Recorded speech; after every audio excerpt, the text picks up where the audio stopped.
मित्रों, गोचर में बहुत बड़ा परिवर्तन होने जा रहा है देवगुरु बृहस्पति के द्वारा। देवगुरु बृहस्पति 9 अक्टूबर 2024 को वक्री होने जा रहे हैं तथा यह 4 फरवरी 2025 तक वक्री अवस्था में रहेंगे, यानी लगभग 4 महीनों के लिए देवगुरु बृहस्पति वक्री रहने वाले हैं। तो इस वीडियो में जानेंगे कि मकर राशि, जिस पर कि शनि के 7.5 का तीसरा और अंतिम चरण चल रहा है, तो गुरु वक्री होकर मकर राशि वालों को क्या प्रभाव देंगे। बहुत महत्वपूर्ण वीडियो होगा मकर राशि के लिए, क्योंकि अब आपके 7.5 का अंतिम फेज चल रहा है जी, और आपके राशि से 12वें और तीसरे भाव के स्वामी गुरु वक्री होने जा रहे हैं और 2025 से आपकी 7.5 खत्म होने वाली है। तो बहुत महत्वपूर्ण वीडियो होगा आपके लिए। पूरा वीडियो देखिएगा और ध्यान से देखिएगा, आपके लिए बहुत काम का होगा और 7.5 के बाद का जो जीवन होगा उसका पूरा ताना बना यह वीडियो आपको बता देगा। जय श्री राम। नमस्कार सभी मित्रों को। दोस्तों, अगर आप मकर राशि के हैं तो देवगुरु बृहस्पति का यह वक्री होना आपके लिए कैसा प्रभाव डालेगा, फरवरी तक आपकी क्या स्थिति रहने वाली है तथा 29 मार्च 2025 के बाद मकर राशि वालों को क्या फल मिलेंगे, कैसा रहेगा आपका जीवन, इस वीडियो में विस्तार से सब कुछ जानेंगे। देखिए, वक्री को आमतौर पर लोग उल्टा कहते हैं, लेकिन दोस्तों कोई भी ग्रह उल्टा नहीं होता, बल्कि उसकी चाल धीमी हो जाती है और वह चाल धीमी होने के कारण उल्टा प्रतीत होता है, लेकिन वास्तव में चाल धीमी हो जाती है और स्लो हो जाने के कारण वक्री हो जाता है वह। देखिए, एक चीज क्लियर कर लीजिएगा, वक्री होने का मतलब उल्टा नहीं होता, बल्कि उसकी चाल धीमी हो जाती है। जैसे एक ट्रेन जिस पर आप बैठे हो वो तेजी से चल रही है और एक ट्रेन रुकी हुई हो, कहीं खड़ी हुई हो बगल के पटरी पर, तो आप जब आगे निकलते हैं तो वह जो रुकी हुई ट्रेन है वो पीछे जाते हुए प्रतीत होती है। इसी प्रकार से आप समझ लीजिए कि वक्री ग्रह अपनी चाल धीमी कर लेते हैं। चाल धीमी होने के कारण वह वक्री प्रतीत होते हैं, परंतु यह उल्टे नहीं होते। अब एक चीज और ध्यान रखिएगा कि वक्री ग्रह सामान्य से कई गुना तक ज्यादा बलवान हो जाते हैं जी। चेष्टा बल इनमें आ जाती है। षड्बल में 6 प्रकार के बलों की गणना की गई है, उसमें एक बल होता है चेष्टा बल। तो वक्री ग्रह में चेष्टा बल आ जाती है और यह सामान्य से 3 गुना तक ज्यादा बलवान, ज्यादा बलशाली हो जाते हैं। अब देखिए, जो ग्रह वक्री होता है ना जी गोचर में, वह अपने पिछले भाव का भी फल देने लगता है। तो क्या होगा, जैसे मकर राशि के लिए अभी देवगुरु बृहस्पति आपके राशि से 5वें भाव में और शुक्र के वृषभ राशि में है, तो अब यहाँ से ये आपके 4थे भाव और मेष राशि का भी फल देना इसी समय आरंभ कर देंगे जैसे ही वक्री होंगे। तो ये ध्यान रखिएगा कि, और एक चीज और है कि वक्री का मतलब पराशरी सिद्धांतों में तो ये कहा गया है कि उच्च के समान हो जाता है जी, यानी बहुत ज्यादा बली हो जाता है। तो वक्री का मतलब खराब नहीं होता। वक्री का ग्रह उल्टा होना वक्री ग्रह का मतलब नहीं होता। वक्री का मतलब होता है उसके बल में वृद्धि हो जाना, चाल धीमी हो जाना और चेष्टा बल की प्राप्ति होना। अब देखिए कि क्या आपको रिजल्ट मिलेगा। यह जो वीडियो होगा आपके जन्म की राशि, आपके चंद्र राशि पर, यानी जिसकी मकर राशि है उसी पर खास तौर पर अप्लाई होगा, और लग्न पर भी हालांकि अप्लाई कर सकते हैं, लेकिन चूंकि मैं 7.5 की बात कर रहा हूं इसलिए चंद्र राशि पर यह वीडियो अप्लाई कर रहा हूं, लेकिन आप लग्न पर भी, आपने मकर लग्न है उस पर भी अप्लाई कर सकते हैं। तो देखिए क्या होगा। अभी तक मकर राशि की स्थिति बहुत अच्छी नहीं चल रही है जी। कुछ लोग बोझ के तले दबे हुए हैं। किस तरह का बोझ? कर्ज का बोझ, समस्याओं का, पारिवारिक जिम्मेवारियों का बोझ। कर्ज एक अभिशाप के तरह बैठा हुआ है मकर राशि के जीवन में। अभी कैरियर में रुकावट, काम धंधे का नहीं चलना, जॉब वगैरह किसी कारण से छीन गई, जॉब वगैरह में परेशानी होना, स्वास्थ्य समस्या, ये सब चल रहा है जी मकर राशि के साथ। और कहीं प्रॉपर्टी वगैरह में निवेश किया था वो आपके लिए कहीं ना कहीं, कुछ लोगों के लिए लीगल मैटर्स बन गया, वहां पर पारिवारिक परेशानियां बढ़ गई। इसके साथ प्रॉपर्टी वगैरह की स्थिति कुछ लोगों को सेल करने की आ गई जी। कर्ज के कारण। तो ये सारी स्थितियां मकर राशि के साथ बनी है। लेकिन अब क्या होगा, देखिए, आपके राशि से 12वें भाव के स्वामी गुरु बनते हैं तथा तीसरे के स्वामी गुरु बनते हैं। वैसे तो इस कुंडली में बहुत कारक नहीं होते मकर राशि के लिए, मकर लग्न और राशि के लिए, लेकिन चूंकि 12वें का स्वामी और तीसरे का स्वामी आपके राशि से 5वें भाव में और गुरु के वृषभ राशि में है और यहीं पर वक्री हो रहा है, तो 5वें भाव में गुरु का वक्री होना यानी कि गुरु का ये कारक भाव है जी। 5वें भाव में गुरु कारक माने जाते हैं। अब ये आपके चौथे भाव का भी और मेष राशि का भी फल यहां से देना शुरू करेंगे। शनि तो वैसे अच्छे हैं गोचर में, प्रेजेंट टाइम में अपने राशि में है, मूल त्रिकोण कुंभ राशि में है, लेकिन अभी हम गुरु की बात कर रहे हैं। तो गुरु 5वें भाव में अपने कारक भाव में है, यहाँ वक्री होकर चौथे भाव और मेष राशि का फल देना शुरू कर रहे हैं। खास करके कब, तो 9 अक्टूबर से चौथे भाव का फल देना शुरू करेंगे जब ये वक्री होंगे। तो क्या प्रभाव देंगे, चौथे भाव से संबंधित आपको क्या अच्छे फल मिल सकते हैं। चौथे के भी कारक होते हैं, काल पुरुष के अनुसार चौथे भाव में कर्क राशि आती है और वहां उच्च के माने जाते हैं गुरु। तो चौथा भाव आपके प्रॉपर्टी का है जी। तो सबसे पहली चीज कि अगर प्रॉपर्टी वगैरह नहीं सेल हो रही थी, चूंकि 12वें के भी स्वामी है, प्रॉपर्टी वगैरह सेल करना चाहते थे कुछ लोग अपनी परेशानियां कम करने के लिए, तो प्रॉपर्टी अब सेल होगी और उसका अब आपको अच्छा कीमत भी प्राप्त होगा। दूसरी चीज कि कोई संपत्ति का विवाद चल रहा था, कोई लीगल मैटर्स चल रहा था या कहीं पैसे वैसे फंसे थे, तो वहां पर ये आपको सॉर्ट आउट हो जाएगा। यानी संपत्ति वगैरह का विवाद, जमीन जायदाद का विवाद, वो यहाँ पर सॉल्व हो जाएगा आपका। पैसे फंसे हुए आपके मिल जाएंगे, ये स्थिति अच्छी है। पारिवारिक सपोर्ट अब यहाँ से आपको दिखाई देगा। परिवार के लोग आपको और समाज के लोग आपको सपोर्ट करते हुए नजर आएंगे। अगर चूंकि आपके गुरु 11th हाउस को एक्टिव कर रहे हैं 7वीं दृष्टि से, तो खाली बैठे हुए हैं, जॉब नहीं है, बहुत दिनों से जॉब की तलाश कर रहे हैं, तो जॉब आपको मिल जाएगी, अब खाली नहीं बैठेंगे। बिजनेस व्यापार जो ग्रोथ नहीं कर रहा था, चल नहीं पा रहा था, जिससे आय नहीं हो रही थी, वह बिजनेस व्यापार यहाँ आपका ग्रोथ करेगा, अर्निंग के साधन बढ़ जाएंगे आपके।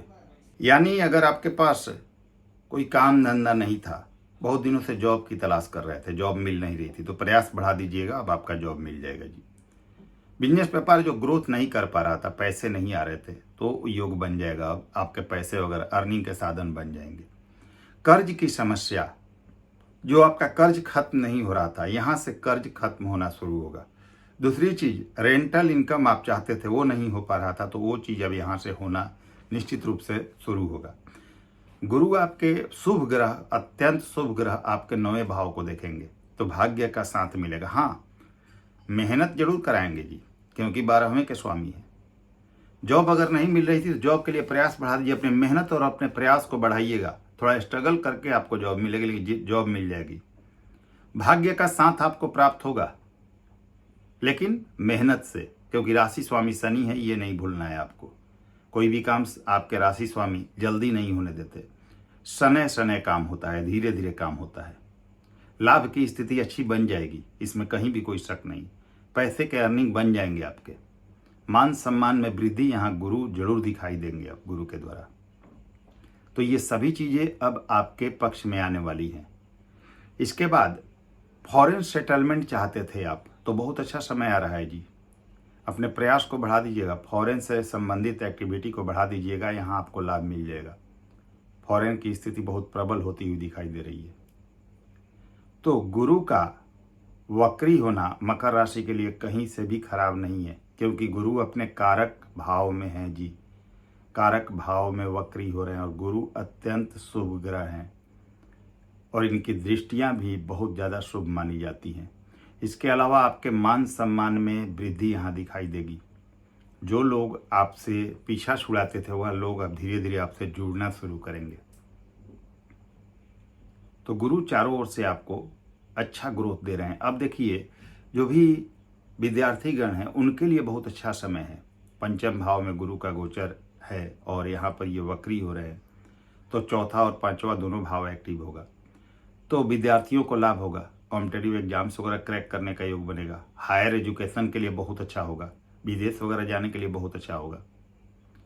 संतान प्राप्ति के लिए एक शुभ समाचार आपको प्राप्त हो सकता है। बहुत दिनों से कोई शुभ समाचार का इंतजार कर रहे थे तो संतान से बिगड़े रिश्ते आपके ठीक होंगे। अचानक लाभ की स्थिति बनेगी, लेकिन शेयर मार्केट वगैरह से दूर रहिएगा इस समय, क्योंकि गुरु आपके 12वें के स्वामी हो के पंचम भाव में। अचानक लाभ सिर्फ शेयर मार्केट से नहीं होता जी। फंसा हुआ कहीं से पैसा मिल जाए, पैतृक संपत्ति का लाभ हो जाए, वो सब दिखाई दे रहा है, लेकिन शेयर मार्केट से दूर रहिएगा।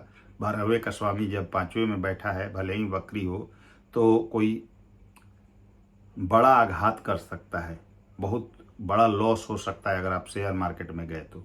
आपके राशि स्वामी शनि है, ये याद रखिएगा। अपनी कुंडली पर विचार विमर्श करके ही शेयर मार्केट में इन्वॉल्व होना है आपको। तो ये स्थिति गुरु की है, जहाँ बहुत अच्छी स्थिति को बता रहा है यहाँ पर। अब फरवरी में ये 4 फरवरी को पुनः मार्गी हो जाएंगे और 29 मार्च 2025 के बाद आपके 7.5 आपकी पूरी तरह से खत्म हो जाएगी। यानी मार्च 2025 में 29 मार्च को पूरी तरह आप 7.5 से मुक्त हो जाएंगे। अब कितना बढ़िया आपके जीवन में संयोग है, मैं क्या बताऊं इसके बारे में। देखिए, शनि आपके राशि से 3रे भाव में गोचर कर जाएंगे जी, मीन राशि में। वह समय आपके जीवन का स्वर्णिम समय होगा। अगला 2.5 वर्ष 2025 से 29 मार्च के बाद जो आएगा, आपके जीवन का सबसे स्वर्णिम समय होगा। मैं हर वीडियो में ये बात बता रहा हूँ, बार बार बता रहा हूँ, क्योंकि मेरा देखा हुआ है, लाखों कुंडलियों में मैंने देखा है। 3रे का शनि अथाह पैसा और संपत्ति देता है जी, बहुत पैसे देता है। जैसा कि मैं हर वीडियो में अष्टक वर्ग की भी चर्चा करता हूं, तो ये आप चेक भी कर सकते हैं। किसी भी ऐप में अपनी date of birth, birth time, birth place डालकर कुंडली तैयार कीजिए, अष्टक वर्ग टेबल में जाइए और शनि के अष्टक वर्ग में जाके देख लीजिए कि मीन राशि में जब शनि जाएंगे आपके 7.5 खत्म होने के बाद, तो वो आपको कैसा रिजल्ट देंगे। अगर 5 बिंदु दे रहे हैं, उससे अधिक बिंदु दे रहे हैं, 5-6 बिंदु, तो आप निश्चिंत हो जाइए, बहुत सर्वोत्तम समय आने वाला है आपका। 7.5 के बाद अगले 2.5 वर्ष आपको करोड़पति बना सकता है जी, बहुत अच्छी स्थिति है। लेकिन अगर 5 से कम है, 4 बिंदु हैं, तो सामान्य फल मिलेंगे। 4 से कम है, 3, 2, 1 या 0 बिंदु है, तो आपको संघर्ष करना पड़ेगा जी। अष्टक वर्ग बहुत सटीक व्याख्या देता है। लघु पराश्री का सिद्धांत है, जो हजारों लाखों कुंडलियों में ये मतलब अपना कर देखा गया है जी, बिल्कुल सटीक जवाब देता है। तो अगर 4 से कम है, 3, 2, 1 या 0 बिंदु है, तो फिर मीन राशि का शनि भी आपको संघर्ष कराएगा। तो अष्टक वर्ग में चेक कर लीजिएगा। अब 5 से ज़्यादा बिंदु हैं या 5 हैं, तो क्या लाभ होगा आपको। तो जिस भाव के स्वामी ने बिंदु दिया होगा, उस भाव से संबंधित आपको लाभ होगा। जैसे 4थे भाव का स्वामी बिंदु दे रहा है शनि को, तो आपके प्रॉपर्टी का, मकान लेने का, वाहन लेने का योग बन जाएगा। तो इस तरह से आप देख सकते हैं जी। फिर अब देखिए कि 29 मार्च 2025 के बाद अगले 2.5 वर्ष जब ये मीन में रहेंगे, तो 2.5 वर्ष बाद ये अपने नीच के मेष राशि में चले जाएंगे। तो वहाँ पर बहुत सारे लोगों को परेशानियाँ देंगे, सबको नहीं, लेकिन बहुत सारे लोगों को, जिनकी कुंडली में शनि की पोजीशन खराब होगी, जिनको एक नेगेटिव ग्रह की दशा अंतर्दशा चल रही होगी, उनको बहुत परेशान करेंगे नीच के होने के बाद। तो वो भी आप अष्टक वर्ग टेबल में देख सकते हैं कि अष्टक वर्ग में मेष राशि में कितने बिंदु मिले हुए हैं। क्योंकि जो अष्टक वर्ग है ना, एक लिमिटेड टाइम पीरियड को दिखाता है कि उस टाइम में आपको अच्छा फल मिलेगा या बुरा फल मिलेगा। अगर 5 या उससे अधिक बिंदु मिल रहे हैं, तो आपके कुंडली में शनि खराब हो, नीच के हो, नेगेटिव हो, उससे कोई मतलब नहीं है। उस टाइम पीरियड में आपको 2.5 साल में 100% अच्छा फल देंगे। उस टाइम पीरियड के स्थिति को बताता है अष्टक वर्ग। आगे भले ही आपको खराब फल मिले, लेकिन उस 2.5 साल के पीरियड में 5 बिंदु या उससे अधिक मिल रहे हैं, तो बहुत अच्छा फल मिलेगा, इसमें कहीं भी कोई शक नहीं है। तो आप मेष राशि का भी शनि का प्रभाव देख सकते हैं कि जब नीच के होंगे तो क्या प्रभाव देंगे। और देखिए, 2.5 वर्ष जो अगले हैं 29 मार्च 2025 के बाद, यह निर्णायक होने वाले हैं, आपकी जिंदगी को बदलने वाले हैं। बाकी बहुत सारे लोगों की कुंडलियों पर भी डिपेंड करेगा जी, क्या दशा चल रही है, क्या अंतर्दशा चल रही है, शनि की पोजीशन क्या है, शनि से चंद्रमा की स्थिति क्या है, किसी योग कारक ग्रह की दशा है, नेगेटिव ग्रह की दशा है, वो सब देखकर नवमांश में क्या स्थिति है, भाव चलित कुंडली में क्या स्थिति है, षडबल, विंशोपक बल, पुष्कर, नवमांश, ये अष्टक वर्ग, ये सब देखने के बाद क्लियर होता है कि कोई ग्रह क्या रिजल्ट देगा। लेकिन जो 2025 से अगला 2.5 वर्ष है, वह आपके जीवन का सबसे महत्वपूर्ण समय है। इस समय का आपको लाभ लेना है। ये समय आपके जीवन से निकल गया, अगर अगला 2.5 वर्ष निकल जाएगा ना जी, तो फिर अफसोस के अलावा कुछ नहीं कर सकते आप। फिर वह समय आपके जीवन में बहुत समय बाद आएगा, शायद आप उतने सक्षम नहीं रह पाएंगे कि उतना लाभ ले पाए। तो इस समय का लाभ लीजिए, अत्यंत महत्वपूर्ण समय आ रहा है। गुरु का वक्री होना भी और मार्गी होंगे, इसके बाद 7.5 खत्म होगी, तो अगला 2.5 वर्ष आपके जीवन में निर्णय करेगा कि आप करोड़पति बनेंगे या संघर्ष करते रहेंगे। वही 2.5 वर्ष आपके लिए निर्णय कर देगा कि आप कितने सफल होना चाहते हैं। तो उम्मीद करता हूँ आप सभी मित्रों को वीडियो पसंद आई होगी। वीडियो पसंद आई हो लाइक करें, शेयर करें, नए व्यूअर्स हैं चैनल को सब्सक्राइब कीजिएगा। अगले वीडियो में फिर से मिलते हैं, तब तक के लिए नमस्कार, धन्यवाद।